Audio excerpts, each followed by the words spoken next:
Olha, nós vamos dar prosseguimento então a uma série de talk shows que a gente transmite diretamente da Faculdade Paulista de Direito. É o nosso Direito ao Ponto. E hoje o nosso entrevistado, ele vai nos ajudar bastante no que diz respeito não só aos alunos aqui da nossa escola, mas também aos cidadãos de uma maneira geral. A gente tem batido na tecla que nós queremos ajudar a desenvolver a cidadania. Nosso convidado de hoje é o Dr. Walter Maierovitch, advogado, escritor e foi aposentado como desembargador do Tribunal de Justiça de São Paulo, entre outros títulos. Uma coisa que também eu acompanhei, Dr. Maierovitch, no governo do presidente Fernando Henrique Cardoso, ele foi o primeiro secretário nacional antidrogas. Me lembro da gestão dele na época do Fernando Henrique. Portanto, tem uma contribuição bastante grande para nos dar. Eu queria, então, agradecer a gentileza dele. Dr. Walter, muito obrigado, então, por nos atender aqui. É sempre um prazer, muito obrigado a todos, à direção dessa escola, aos professores aqui presentes, aos senhores alunos, estudantes. É um prazer, principalmente, ó, que você tocou no ponto da cidadania. Eu vivi, eu acompanhei o que foi uma transformação de cidadania. Eu estou falando de uma sociedade absolutamente silenciosa, sem poder se expressar, sujeita essa sociedade à chamada lei da omertá, do silêncio.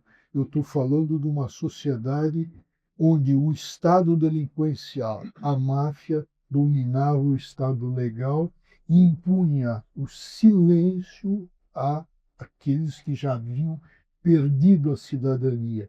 E houve uma reviravolta. E com isso se adquiriu uma cidadania plena, que era a cidadania ativa, que era passiva, o direito de votar e de ser votado, porque não se conseguia a cidadania nem a passiva. Para se conseguir sair para uma eleição, havia necessidade de autorização da Cosa Nostra, da máfia siciliana. Dr. Walter, eu acompanho também seus artigos do UOL e também na CBN. E muitas vezes vejo que seus artigos do UOL estão lá entre os mais lidos, eu acompanho também o ranking lá. Te pergunto o seguinte, a formação de direito dava oportunidade da pessoa se estender para além do campo do trabalho de direito e participar de outras atividades, como, por exemplo, escrever livros, eu sei que você tem uma série deles, ou outras atividades que podiam inspirar aqui o nosso pessoal? É, eu vejo no campo do direito, no campo jurídico, uma abertura muito grande, porque a nossa questão é humana. Nós tratamos com, aspas, usar uma expressão popular, né, com o humanismo ao máximo. Então, veja com a evolução, como e vamos falar do Supremo Tribunal Federal. Eu vou procurar falar coisas concretas, tá? Eu não vou ficar aqui divagando. Tá? Vejam em cima dessa pergunta do Heródoto. Vejam o que a gente está debatendo muito e está se estressando muito, se irritando muito, com violação a direitos humanos, com violação a que há um princípio de garantia constitucional, o princípio da igualdade, da isonomia, o direito de liberdade, prisões às vezes arbitrárias, censura. E, de repente, olhando um órgão de cúpula do que é o Supremo Tribunal Federal, de cúpula do Poder Judiciário, de repente desacreditado. Então, dá para perceber muito a importância do direito e a importância do Estado de Direito. E aí podemos até lembrar do Cícero, né?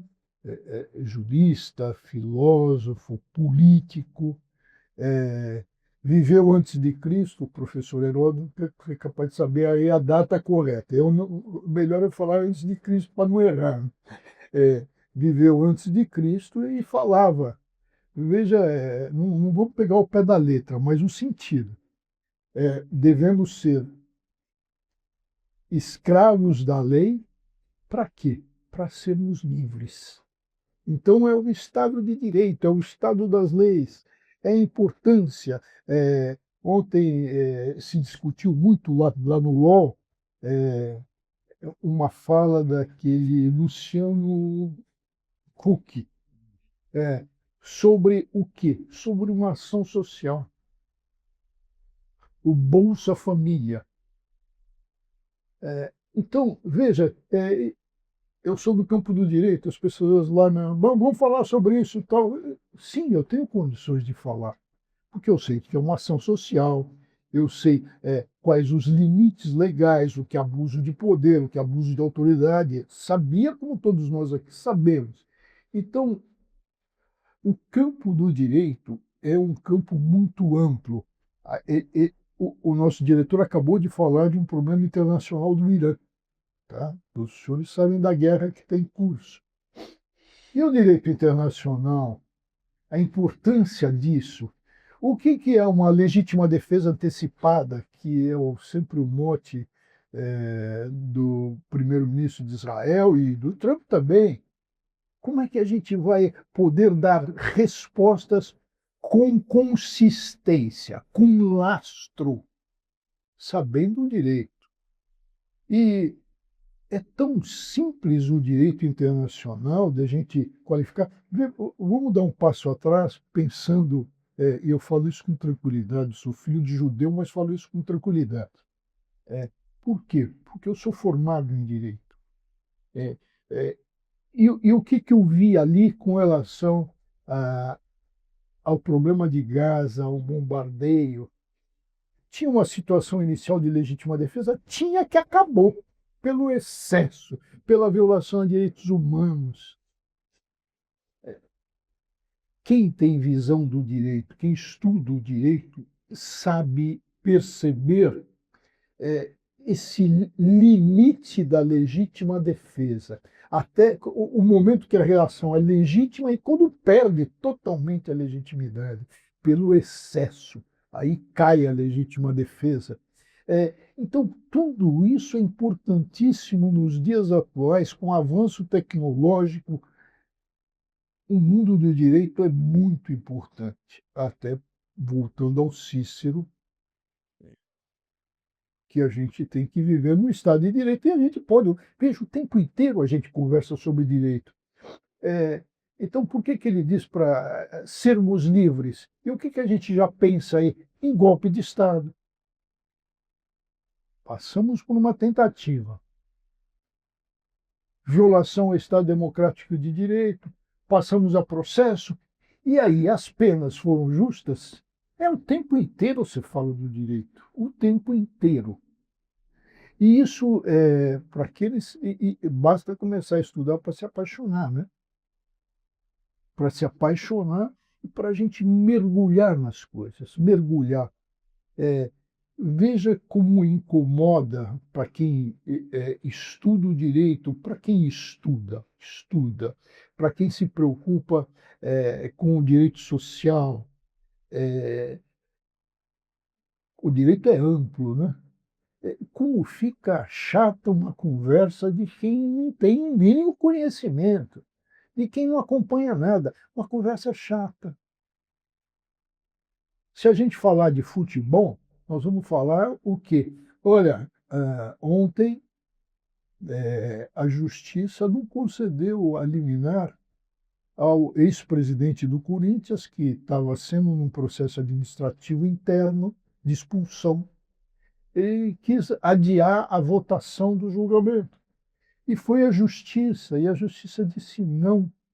Então a gente fala, puxa, mas em vez de falar, é justo, vamos verificar se essa liminar era, se era caso de liminar, ou numa prisão, uma prisão que não pode, as pessoas não percebem isso, e vários ministros do Supremo também, nessa composição atual, não percebem, ou fingem não perceber, que prisão antes do trânsito em julgado é antecipação de julgamento. Não podemos misturar as coisas, não podemos antecipar um julgamento. Ela é toda baseada no princípio da necessidade, que não tem nada a ver com mérito. quem já faz estágio, para quem já advoga, começa a participar de audiências, começa a perceber, e pela leitura, evidentemente, começa a perceber tudo isso. A ilegalidade e até a legitimidade, que é mais ampla, é perturbadora, não só à sociedade, mas a cada um de nós. Olha, aqui houve uma ilegalidade. Eu tenho um artigo que acabou de sair do UOL hoje, onde eu analiso o André Mendonça, o ministro que ficou no lugar daquele horroroso Toffoli. Eu não vou aqui ficar fazendo média com ninguém, tá? É, então, ficou no lugar. Então, eu comecei a analisar, vou analisando, porque eu já tenho, vou fazendo uma marcação já antes. Ele é um ministro, no caso em que ele é relator, um ministro gangorra, né? Ora está em alta, ora está em baixa. Por quê? E ora atropela. Dá para admitir que não se apure com relação, não estou botando culpa em ninguém. Dá para se admitir que não se faça uma investigação profunda a respeito do ministro Toffoli e Alexandre de Moraes? Dá para admitir?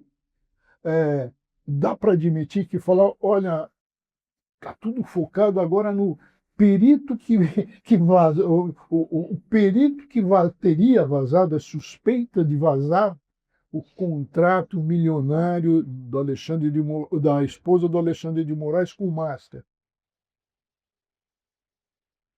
O que eu quero, resumindo, e para não ficar aqui estendendo muito, é que o direito é importantíssimo.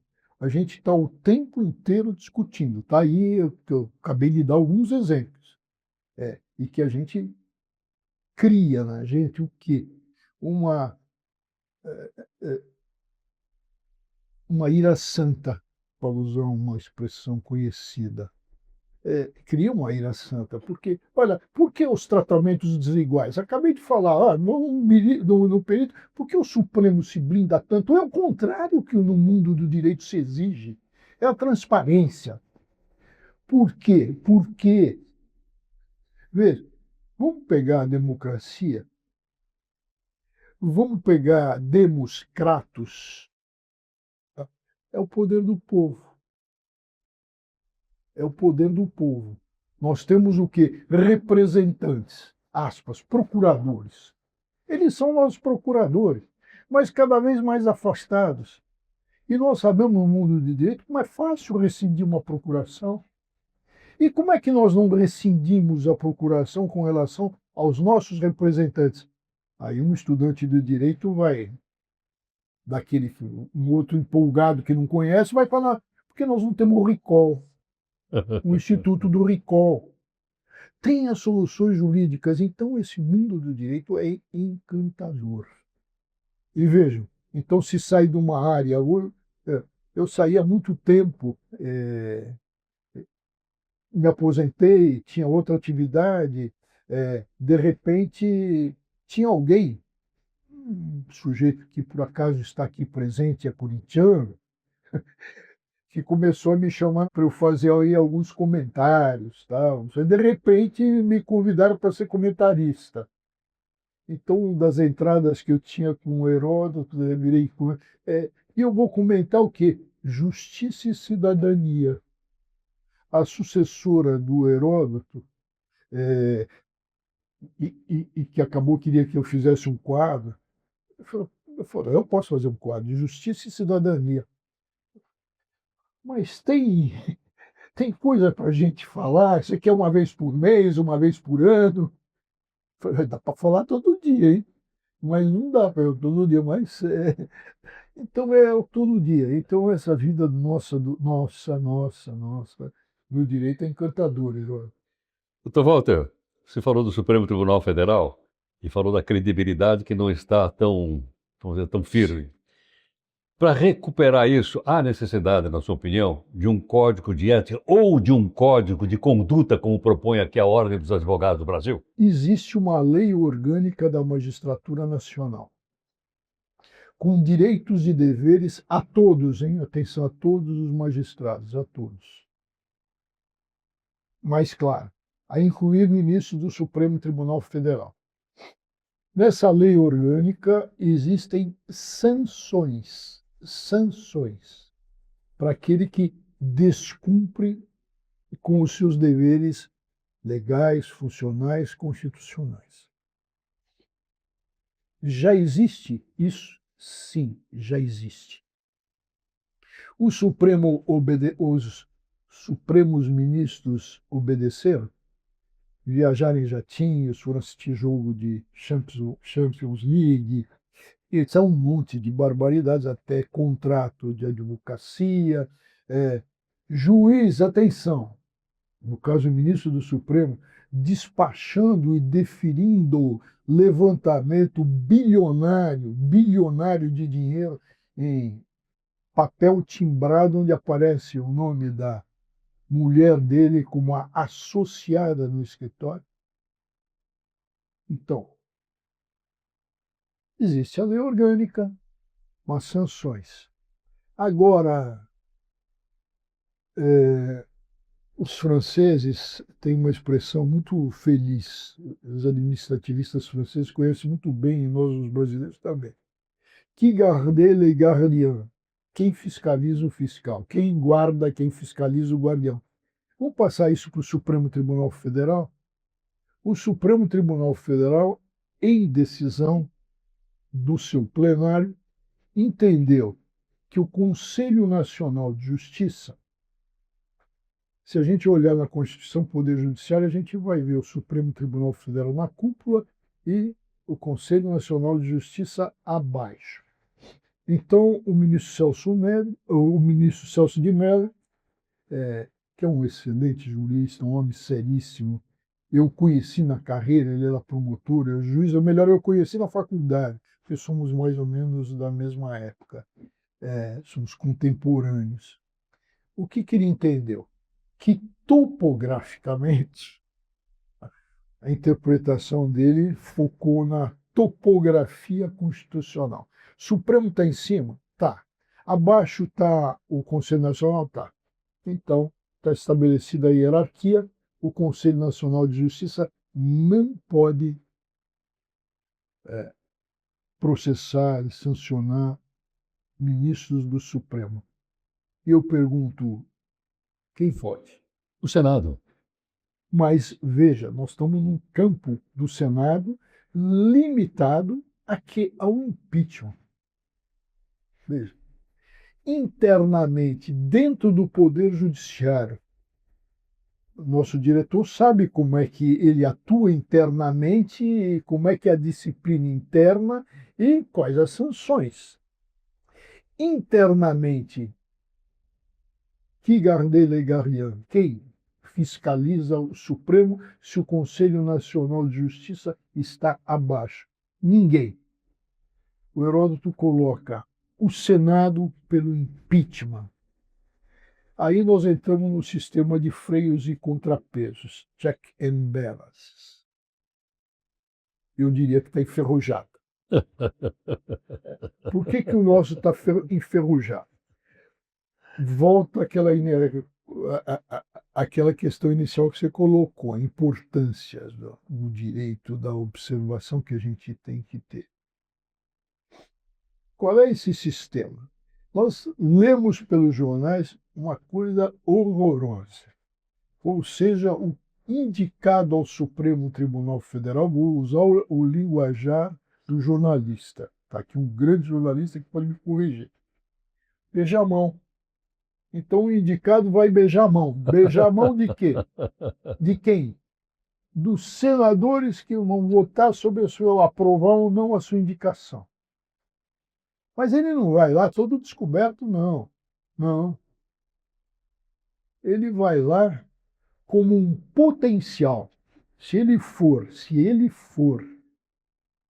efetivado no Supremo, for aprovado, Supremo Tribunal Federal, e entrar em exercício, tomar posse e entrar em exercício, e, vou usar a expressão popular, e se algum senador for, aspas, pendurado, ou seja, cometer crimes e começar a ser investigado, e como ele tem foro por prerrogativa de função, melhor chamado de foro privilegiado, que é quem é que vai julgar esse senador que julga o impeachment? O ministro do Supremo. Será que quando ele vai dar o beijamão? É uma linguagem eclesiástica, né? Papal essa de Ou do Império, beijamão. na época do Império tinha o beijamão do imperador. Beijamão do imperador. Nada como ter um historiador aqui. Então, é, será que ele vai lá só beijar a mão ou ele tem algo em troca? É muito bem tratado. Por quê? Porque ele poderá julgar. É um sistema, então, enferrujado, que não funciona. Então, voltando ao problema. É, o Supremo, os ministros supremos, que é a expressão que eu venho usando pouco, porque já hoje já abre assim, está chamando de Supremo Ministro, oh, mas como, tal, é provocativa que eu faço. Então, os Supremos Ministros ficariam internamente, dentro do poder, impunes. Ficariam não, estão impunes. E o que o ministro Fraquinho, perdão, Fraquinho, você vê que já estava chamando ele de fraco, como chamaram, né? Mas o ministro Fachin, o que ele propõe? Um código de ética. Para quem não é do mundo do direito, é entusiasmante. Puxa, um código de ética em tempo de compliance, é o perfeito. O Fachin é um gênio. Mas o lado fraco dessa proposta dele, o lado fraco, sem qualquer brincadeira, imagina, o lado fraco do Fachin é que no mundo do direito nós sabemos de uma coisa importante quando há uma infração. Cadê a punição? Então ele está propondo um código de ética que já tem, não foi obedecido, está embutido na lei orgânica, um código de ética sem sanção. Ele chamou, aspas, autocontenção. Imagina um sujeito como o Toffoli se ele tem noções mínimas de autocontenção. Olhando o contrato da mulher do escritório de advocacia da esposa do ministro Alexandre de Moraes, e contrato, um escritório que deve ser, não é conhecido, ela não tem livros publicados, obras, artigos, né? Mas é um escritório importante. Veja que esse escritório comprou uma casa em Brasília de 20 milhões. Uau! Está em nome do escritório. 20 milhões. Se os senhores perguntarem quem mora na casa, eu não vou responder. Quem usa a casa, certamente não paga aluguel. Não vou responder que é o ministro Alexandre de Moraes. Não vou responder. Então, volto ao ponto. Nós temos o quê? Nós temos aí casos que aparecem e como é que autocontenção?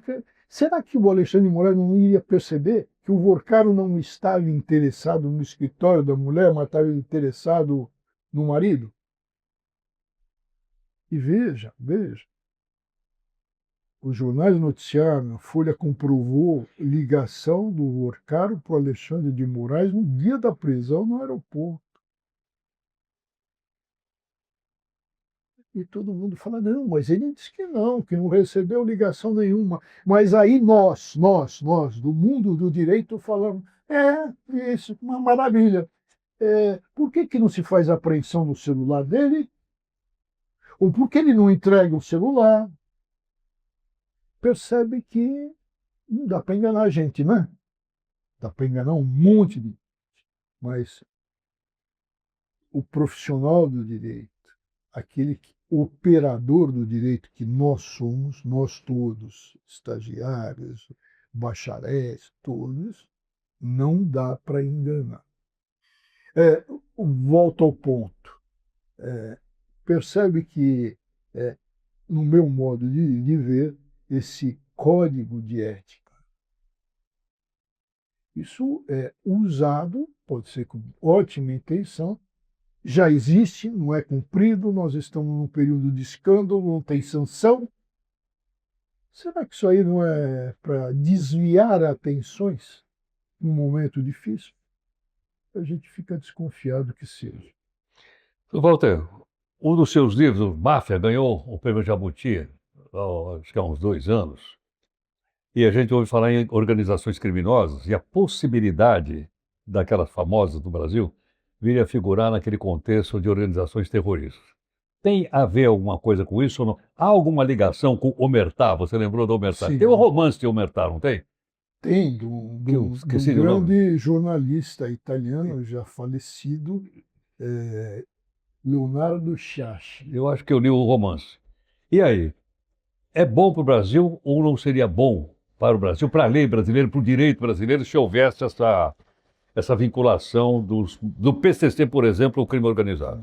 Nós tivemos aí um episódio marcado por um populismo, tá? Em que muita gente aplaudiu. Vou de novo puxar para o nosso lado, dos operadores do direito. Nós somos técnicos, nós vamos perceber as coisas, nós vamos verificar a tipologia, a subsunção das coisas, das condutas aos tipos, nós vamos examinar. Vamos ao direito internacional, à Convenção de Palermo e aos princípios de direito internacional. Crime organizado e terrorismo. Vamos pela natureza.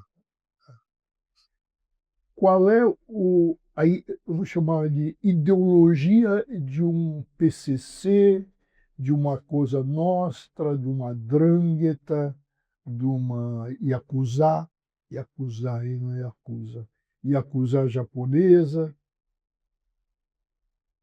Qual é a natureza, a ideologia deles? É o lucro. O que a gente vê. Eu deixei um livrinho aí para recém-lançado para a biblioteca para o senhor. Eu não pude trazer esse da máfia porque esgotou na última feira, mas eu prometo que assim que tiver edição eu encaminho ao nosso diretor. Então, é o lucro. A gente vai verificando o crime organizado. Crime organizado vende armas, munições, sem ver a ideologia. Vende para organizações terroristas, não terroristas. A ideologia é o lucro, só essa. Grana. Só essa. Grana, só essa. E o terrorismo? Não. O objetivo é outro. Às vezes religioso, às vezes separatista. Percebe que nós estamos falando de abacate e de cenoura. Nós não estamos falando de uma coisa só, da mesma coisa. São coisas diferentes. Agora, no populismo, olha, vamos enquadrar o PCC como organização terrorista, porque aí o Trump pode até invadir o Brasil. Já fez isso com a Venezuela, já ameaçou o Canadá, já ameaçou a Groenlândia, talvez. Mas veja, então vamos separar as coisas, são coisas totalmente diferentes. Assusta um secretário de Segurança Pública de São Paulo não saber isso, um governador não saber isso? Não, o que assusta é ele não ter uma assessoria jurídica, isso é que é assustador. Ninguém sabe tudo. Existem as assessorias, existem as especialidades. Doutor Walter, queria que você explicasse um pouco aqui para os nossos alunos, para o público em geral, que está te acompanhando atentamente, o que aconteceu com o caso Zambelli. É uma represália do governo da Itália contra a nossa negativa de fazer a mesma coisa com o Cesare Battisti, que o nosso presidente na época, não me lembro quem era o presidente. É o Lula. Era o Lula. Disse não para ele continuar aqui no Brasil. Ele tinha bons advogados, um deles acho que era o Barroso, não é isso? Era advogado dele lá, Sim, era sim, Barroso, sim. pois é. E aí vem o governo da Itália e diz, ah, é assim, agora nós vamos fazer a mesma coisa e vamos deixar a Zambéria aqui. Isso é populismo ou tem alguma coisa consistente politicamente nisso? Posso dar alguns passos antes para te responder. Preciso de dar alguns passos antes. O Brasil tem, foi no governo Fernando Henrique Cardoso, um tratado bilateral, um acordo bilateral com a Itália de cooperação judiciária. Primeiro ponto. Em casos de extradição, caiu o direito internacional que rege isso também. O que a Itália já fez? A Itália fez algo importantíssimo. Quem lembra do Mensalão vai lembrar de um episódio onde um dos envolvidos fugiu para a Itália e invocou dupla cidadania, Pisolato. Não me lembro o prenome dele, Também não mas me é lembro. Pisolato. Ele envolvido, provado, prova provada, ele vai para a Itália e sou cidadão italiano, sou cidadão brasileiro e italiano, tenho dupla cidadania, dupla cidadania. Então, eu não posso ser extraditado. Primeira coisa, e ele invoca a Constituição brasileira na Itália. Veja, aqui, na nossa Constituição, o brasileiro nato não pode ser extraditado. Não pode ser extraditado. Então, o Brasil, isso é um atraso à luz do direito internacional. Mas na Constituição italiana pode. O nacional pode ser extraditado. O que decidiu a Itália? Decidiu, e muito bem, qual é a prevalência da nacionalidade? É a italiana ou é a brasileira? Ele estudou aqui, ele trabalha aqui? Não. Pisolato, não. Ele já morou aqui? Não. Então, a cidadania prevalente é a brasileira e deram a extradição. A Zambelli, mal informada, sem consultoria jurídica, o que ela fez? Saiu cantando, dizendo: não, eu já estou na Itália, passei para os Estados Unidos, fugi para a Itália e eu tenho cidadania italiana, daqui não saio, daqui ninguém me tira, como no samba, né? Carnavalesco, né? Daqui não saio, daqui ninguém me tira. Errou em cheio, ela não viu o caso Pisolato, né? Ela é deputada aqui, nunca morou lá, não conhece a língua, não... Bom, o que prevalece? A cidadania brasileira. O que se faz numa extradição?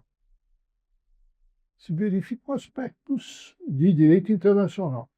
O crime que ela foi condenada é tipificado na Itália como crime?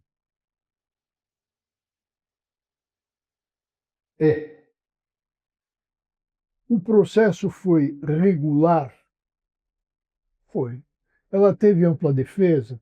Teve. Teve contraditório? Teve. Teve provas? Teve. E o que fez? A Corte de Apelação, lá, a Corte de Apelação é competente para julgar a extradição. É a jurisdição em primeiro grau, tá? O primeiro degrau. O que decidiu a Corte? Primeiro, impôs uma prisão para ela, que ela já tinha antecedente de fuga nos Estados Unidos. Bom, foi presa e a Corte opinou no sentido da extradição.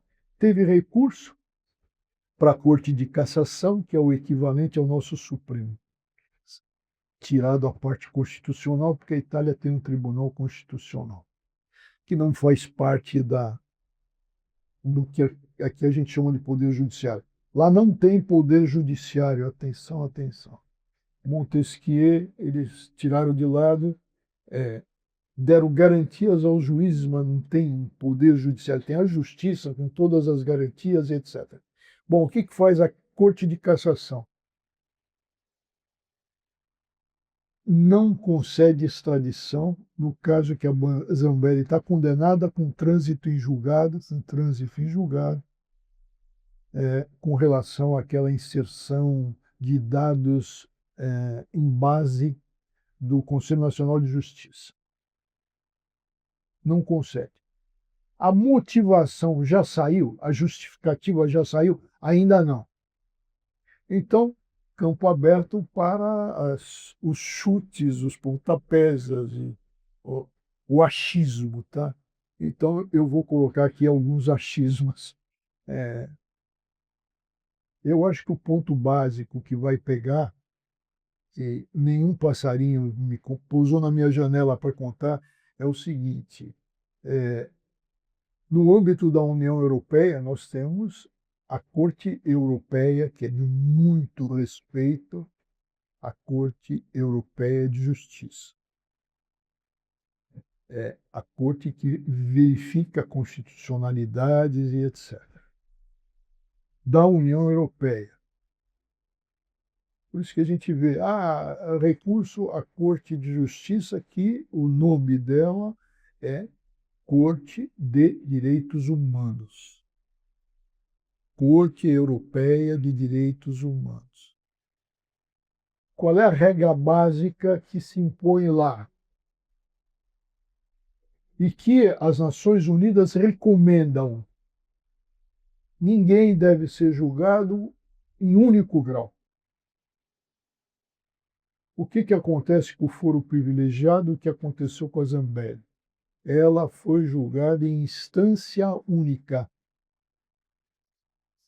Isso pode ser uma causa de nulidade? Eu não sei, a corte pode apontar isso. Mas o seu achismo. Não, volto ao ponto inicial da nossa conversa. Não. As minhas leituras, as minhas reflexões, e mais do que isso, os meus contatos com operadores do direito, inclusive da Itália, apontam para isso. Uma extradição negada por isso. Talvez. Outro ponto. O que se examina tem tipicidade? Tem tudo. Mas o que então furou? Tem nulidade processual? De algum modo, a comprometer o amplo direito de defesa, o devido processo legal? Sim, eles podem ter achado e concluído. Mas quem foi o relator? O relator é um sujeito que não atropela nada, né? Tal de Alexandre de Moraes. Pode ter atropelado alguma coisa, criado nulidade, mas e os demais? Confirmaram as decisões? O órgão é colegiado? Pode ter nulidade? Pode. O que não pode nunca numa extradição, e evidentemente eles não fizeram, é entrar no mérito se é inocente, se não é inocente, se é responsável ou não. Não, nisso não se entra. Lá não é corte de cassação de decisão do Supremo. Então, existe essa questão pendente. Com relação ao caso Batiste. O caso Batiste foi escandaloso, né? Um pluriassassino, delito de sangue, isso é bom frisar. E o Supremo Tribunal Federal nosso entendeu que era caso de extradição, relator, ministro César Peluso, entendeu que era caso de extradição. E, de repente, surpresa geral, entenderam uma única vez e só uma vez e ad hoc, para aquele caso único. Depois mudou a orientação do Supremo, que era uma questão política, e não era questão política, crime de sangue. Até a esquerda italiana toda interessada na extradição, que o Battisti Se a gente olhar no mundo político, vai verificar que o Battisti impediu a eleição de uma maioria que dá o primeiro-ministro, lá é o sistema parlamentarista, onde a esquerda chegaria pela primeira vez ao poder. O Battisti é um horror, quer no contexto político italiano. E era um bandido sem ligações políticas, com muitos excedentes por furto, roubo e etc. Eu conversei, só fazer um parênteses para animar a nossa conversa, eu conversei com um juiz já aposentado, que era um juiz antiterror, por causa das Brigadas Vermelhas que criou isso na Itália. Ele me falou, e isso está em livros, mas ele me falou, que o Battisti, com um revólver, apontou para ele a poucos metros, atirou a primeira vez, o revólver falhou. Atirou a segunda vez, ele se assustou, o revólver falhou e caiu a peruca. Ele estava com uma peruca de mulher. Caiu a peruca. A terceira vez falhou e ele fugiu. Isso é uma testemunha, seu Battisti. Então, a prova e etc., o que fez, a mostrar tudo isso, o que fez o Lula? O Lula, que deu a última palavra, negou a extradição. Negou a extradição e, com base no advogado em trabalhista, que me refiro ao ex-governador do Rio Grande do Sul, Tarso Genro, que disse que a Itália vivia um sistema fascista. Agora, o presidente da Itália era do Partido Socialista ao tempo do Battisti, do processo Battisti.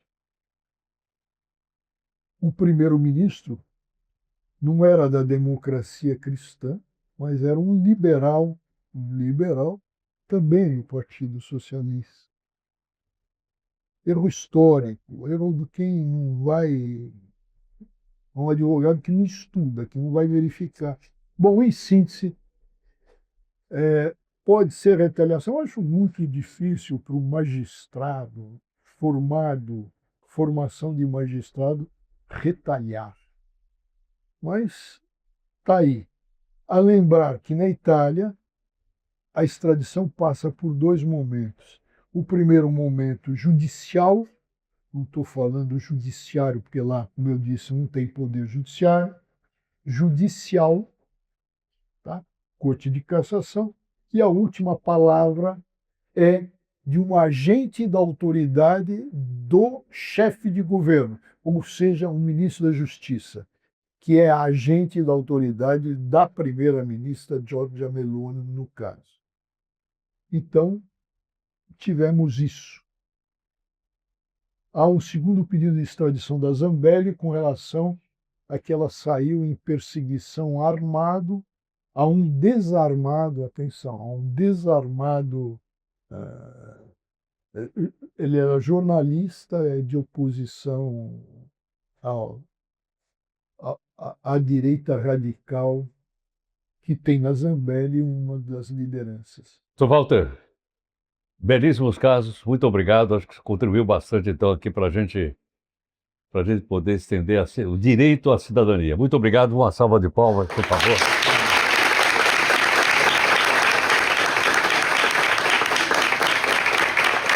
Bom, você acompanhou então aqui a participação do Dr. Walter Maierovitch, jurista, professor, uma contribuição interessantíssima nessa nossa sequência de levar o direito para fora da nossa escola aqui, da Escola Paulista de Direito, para a comunidade de uma maneira geral, para que a gente possa, inclusive, estender muita coisa que ele disse, sair do achismo e ver o que diz a lei, o que diz o Poder Judiciário. Esperamos você com o nosso próximo convidado. Até lá.